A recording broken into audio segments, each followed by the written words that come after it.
Friends, ಎಲ್ಲರೂ ಹೇಗಿದ್ದೀರಾ? ಎಲ್ಲರೂ ಚೆನ್ನಾಗಿದ್ದೀರಾ ಅಂತ ಭಾವಿಸ್ತೀನಿ. ಬನ್ನಿ, ನಾನು ಇವತ್ತು ನಿಮಗೆ ರುಚಿಕರವಾದಂಥ ಜಾಮೂನ್ ಹೆಂಗೆ ಮಾಡೋದಂತ ಹೇಳ್ಕೊಡ್ತಾ ಇದ್ದೀನಿ. ಇದಕ್ಕೆ ನಾನು ಜಾಮೂನ್ ಪೌಡ್ರ್ ಯೂಸ್ ಮಾಡಿದ್ರೆ ಬದಲಾಗಿ 2 ಕಪ್ಪಷ್ಟು ಹಾಲಿನ ಪೌಡ್ರ್ ಯೂಸ್ ಮಾಡ್ತೀನಿ. ಅಂಗನವಾಡಿ ಹಾಲು ಪೌಡ್ರ್ ಯೂಸ್ ಮಾಡ್ತಿದ್ದೀನಿ. ನೀವು ಬೇಕಿದ್ರೆ ಬೇರೆದನ್ನೂ ಯೂಸ್ ಮಾಡ್ಬೋದು. ನಾನು 2 ಕಪ್ಪಷ್ಟು ಹಾಲಿನ ಪೌಡ್ರ್ ತೊಗೊಂಡಿದ್ದೀನಿ. ಅದಕ್ಕೆ ಒಂದು 2 ಸ್ಪೂನಷ್ಟು ಮೈದಾ ಹಿಟ್ಟು ಆ್ಯಡ್ ಮಾಡ್ಕೊತಾ ಇದ್ದೀನಿ. ಇದಾದಮೇಲೆ ಇವಾಗ ನಾನು ತುಪ್ಪ ಹಾಕಂತ ಇದ್ದೀನಿ. ಈ ತುಪ್ಪನ ನಾನು ಫ್ಲೇವರ್ಗೋಸ್ಕರ ಹಾಕಂತ ಇರೋದು, ತುಂಬ ಚೆನ್ನಾಗಿ ಟೇಸ್ಟ್ ಬರುತ್ತಂತ.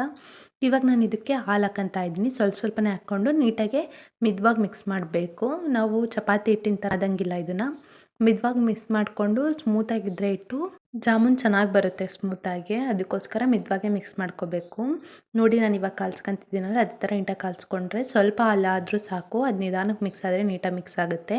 ಇವಾಗ ಅದನ್ನು ರೆಸ್ಟಿಗೆ ಬಿಟ್ಟಿದ್ದೀನಿ ಒಂದು 10 ಮಿನಿಟ್ಸು. ಇವಾಗ 1-2 ಕಪ್ಪಷ್ಟು ಸಕ್ಕರೆ ಹಾಕಂತ ಇದ್ದೀನಿ. ನಾನು 2 ಬೌಲಷ್ಟು ಹಾಲಿನ ಪೌಡ್ರ್ ತೊಗೊಂಡಿದ್ದೆ. ಅದಕ್ಕೆ 1 ಬೌಲಷ್ಟು ಸಕ್ಕರೆ ಹಾಕ್ಕೊಂಡು ಸ್ವಲ್ಪ ನೀರು ಹಾಕ್ಕೊಂಡು 1 ಕಪ್ಪಷ್ಟು ನೀರು ಹಾಕ್ಕೊಂಡು ನೀಟಾಗಿ ಮಿಕ್ಸ್ ಮಾಡ್ಕೊತಾ ಇದ್ದೀನಿ. ನಮಗಿಲ್ಲಿ ಸಕ್ಕರೆ ಪಾಕ ಏನು ಬರೋದು ಬೇಕಾಗಿಲ್ಲ. ಸಕ್ಕರೆ ಕರಗಕ್ಕಂತ ಒಲೆ ಮೇಲಿಟ್ಟು ನೀಟಾಗಿ ಸಕ್ಕರೆ ಕರಗಿಸ್ಕೊತಾ ಇದ್ದೀನಿ. ಇವಾಗ ನಾನು ಇದಕ್ಕೆ 1-2 ಚೂರಷ್ಟು ಕೇಸರಿ ಹಾಕ್ಕೊತಾ ಇದ್ದೀನಿ. ಅದಾದಮೇಲೆ 1-2-3 ಏಲಕ್ಕಿನೂ ಸಹ ಆ್ಯಡ್ ಮಾಡ್ಕೊಂಡಿದ್ದೀನಿ. ಇವಾಗ ಇದು ಕುದಿ ಬಂದಿದೆ, ಆಫ್ ಮಾಡಿ ಸೈಡಲ್ಲಿ ಎತ್ತಿಟ್ಟು ಇವಾಗ ನಾನು 10 ಮಿನಿಟ್ಸ್ ರೆಸ್ಟಿಗೆ ಇಟ್ಬಿಟ್ಟಿದ್ದೆ. ಅದು ನೋಡಿ, ಅದನ್ನು ಇವಾಗ ನಾನು ಸ್ಮಾಲ್ ರೌಂಡಾಗಿ ಮಾಡ್ಕೊತಾ ಇದ್ದೀನಿ. ನೀವು ಬೇಕಿದ್ರೆ ಬೇರೆ ಶೇಪು ಕೊಡ್ಬೋದು. ನಾನಿಲ್ಲಿ ರೌಂಡ್ ಶೇಪಲ್ಲಿ ಮಾಡ್ಕೊತಾ ಇದ್ದೀನಿ. ನೋಡಿ ಎಷ್ಟು ಸ್ಮೂತಾಗಿ ಬಂದಿದೆ ಅಂತ. ತುಂಬ ಕೈಗೆಲ್ಲ ಅಂಟೋದು, ಯಾಕಂದರೆ ನಾವು ಹಾಲಿಂದು ಮತ್ತು ಹಾಲಿನ ಪೌಡ್ರಿಂದ ಕಾಲ್ಸಿರೋದ್ರಿಂದ ಎಲ್ಲದನ್ನು ಇದೇ ಥರ ಮಾಡ್ಕೋಬೇಕಾಗುತ್ತೆ. ಈಗ ಉಂಡೆ ಮಾಡೋಕ್ಕಾದ್ರೂ ಸಹ ನಾವು ಪ್ರೆಸ್ ಮಾಡಿ ಉಂಡೆ ಮಾಡಬಾರ್ದು, ಯಾಕಂದರೆ ಸಕ್ಕರೆ ಪಾಕ ಎಲ್ಲ ಒಳಗಡೆ ಹೋಗಲ್ಲ. ಅದಕ್ಕೋಸ್ಕರ ನಿಧಾನಕ್ಕೆ ಎಣ್ಣೆ ಹಚ್ಕೊಂಡು ಸ್ವಲ್ಪ ಕೈಗೆ ಸ್ಮೂತಾಗೆ ನಾವು ರೌಂಡ್ ಮಾಡ್ಕೋಬೇಕಾಗುತ್ತೆ. ನೋಡಿ, ಇಲ್ಲಿ ನಾನು ಮಾಡ್ಕೊತಿದ್ದೀನಲ್ಲ ಆ ರೀತಿ. ಹಾಲಿನ ಪೌಡ್ರದ್ದು ಸ್ವಲ್ಪ ಟೇಸ್ಟ್ ಬರುತ್ತೆ, ಬಿಟ್ಟರೆ ಮಾಮೂಲಿ ಜಾಮೂನ್ಗೂ ಈ ಜಾಮೂನ್ಗೂ ಏನೂ ಡಿಫ್ರೆನ್ಸ್ ಇರಲ್ಲ. ತುಂಬ ಚೆನ್ನಾಗಿ ಬಂದಿತ್ತು. ನೀವು ಒಂದ್ಸರಿ ಮರೆಯದೇ ಟ್ರೈ ಮಾಡಿರಿ ಅಂತ ಹೇಳ್ತೀನಿ. ನೀವು ಯಾವ ಹಾಲಿನ ಪೌಡ್ರ್ ಆದರೂ ಯೂಸ್ ಮಾಡ್ಕೋಬೋದು. ಇವಾಗ ಎಣ್ಣೆನ ಸೈಡಲ್ಲಿಟ್ಟು ಕಾಯಕ್ಕಂತ ಇಟ್ಟಿದ್ದೀನಿ. ನಾನೊಂದು ಸಣ್ಣ ಉಂಡೆ ಹಾಕಿದ್ದೀನಿ. ಅದು ಮೇಲೆ ಬಂತಂದರೆ ಕಾದಿದೆ ಅಂತ ಎಣ್ಣೆ. ಇವಾಗ ನೋಡಿ, ಸಕ್ಕರೆ ಪಾಕನೂ ಸಹ ರೆಡಿಯಾಗಿದೆ. ಸಕ್ಕರೆ ಕರಗಿದೆ ಅಷ್ಟೇ, ಪಾಕ ಏನೂ ತೆಗ್ದಿಲ್ಲ. ಇವಾಗ ಉಂಡೆನ ಇನ್ನೊಂದು ಸರಿ ನೀವು ಎಣ್ಣೆ ಹಚ್ಕೊಂಡು ಹಿಂಗೆ ನೀಟಾಗಿ ಸ್ಮೂತ್ ಮಾಡೋದ್ರಿಂದ ಮೇಲ್ಗಡೆ ಸರ್ಫೇಸ್ ನೀಟಾಗಿ ಬರುತ್ತೆ. ಇವಾಗ ಎಣ್ಣೆ ಕಾದಿದೆ.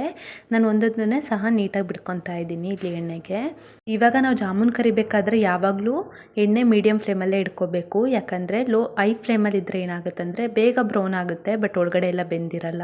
ನೋಡಿ, ಇವಾಗ ನಾನು ಲೋ ಫ್ಲೇಮಲ್ಲಿ ಇಟ್ಟು ಕರೆದಿದ್ದೀನಿ. ಬ್ರೌನ್ ಆಗಿದೆ ಮತ್ತು ಒಳಗಡೆನೂ ಸಹ ನೀಟಾಗಿ ಬೆಂದಿದೆ. ಇವಾಗ ನಾನು ಇದನ್ನು ತೆಗೆದು ಸ್ವಲ್ಪ ಹೊತ್ತು ಬಿಟ್ಟು ಇವಾಗ ನಾನು ಇದನ್ನು ಏನಕ್ಕೆ ಹಾಕಂತ ಇದ್ದೀನಿ ಅಂದರೆ ಸಕ್ಕರೆ ಪಾಕ ಏನು ಮಾಡಿಟ್ಕೊಂಡಿದ್ದೆ ಅದಕ್ಕೆ ಹಾಕಂತ ಇದ್ದೀನಿ. ಎಣ್ಣೆ ಎಲ್ಲ ನೀಟಾಗಿ ಇಳಿಸ್ಕೊಂಡು 1-2 ಮಿನಿಟ್ಸ್ ಅಷ್ಟು ಬಿಟ್ಟು ನಾನು ಇವಾಗ ಇದನ್ನು ಸಕ್ಕರೆ ಪಾಕ ಏನು ಬಿಸಿ ಮಾಡ್ಕೊಂಡಿದ್ದೆ ಅದಕ್ಕೆ ಹಾಕಂತ ಇದ್ದೀನಿ. ಸಕ್ಕರೆ ಪಾಕ ಬಿಸಿ ಇದ್ದಾಗಲೇ ಹಾಕ್ಕೋಬೇಕು ನಾವು, ತಣ್ಣಗಾದ್ಮೇಲೆ ಹಾಕಂಗಿಲ್ಲ. ಇವಾಗ ನಾನು ಸಕ್ಕರೆ ಪಾಕಕ್ಕೆ ಹಾಕಂತ ಇದ್ದೀನಿ. ನೋಡಿ, ಸಕ್ಕರೆ ಪಾಕ ಬಿಸಿನೇ ಇದೆ ಇನ್ನೂ. ಇವಾಗ ಸಕ್ಕರೆ ಪಾಕಕ್ಕೆ ಹಾಕಿ ನೀವು ಬೇಕಿದ್ರೆ ಫ್ರಿಜ್ಜಲ್ಲಿ ಇಟ್ಟರೆ ನೀಟಾಗೆ ಹೊಂದ್ಕೊಳುತ್ತೆ. ಅಂದರೆ ಜಾಮೂನೆಲ್ಲ ಸಕ್ಕರೆ ಪಾಕನ ಹೀರ್ಕೊಳ್ಳುತ್ತೆ. ಬಟ್ ಹೊರಗಡೆನೇ ಇಟ್ಟರು 1-2 ಅವರ್ಸ್ ಬಿಟ್ಟರೆ ನೀಟಾಗಿ ಆಗುತ್ತೆ. ಅಥವಾ ನೈಟ್ ಮಾಡಿ ಬೆಳಗ್ಗೆ ತಿಂದ್ರೂ ಸಹ ತುಂಬ ಚೆನ್ನಾಗಿರುತ್ತೆ. ನೋಡಿ ಎಷ್ಟು ಚೆನ್ನಾಗಿ ಬಂದಿದೆ ಅಂತ.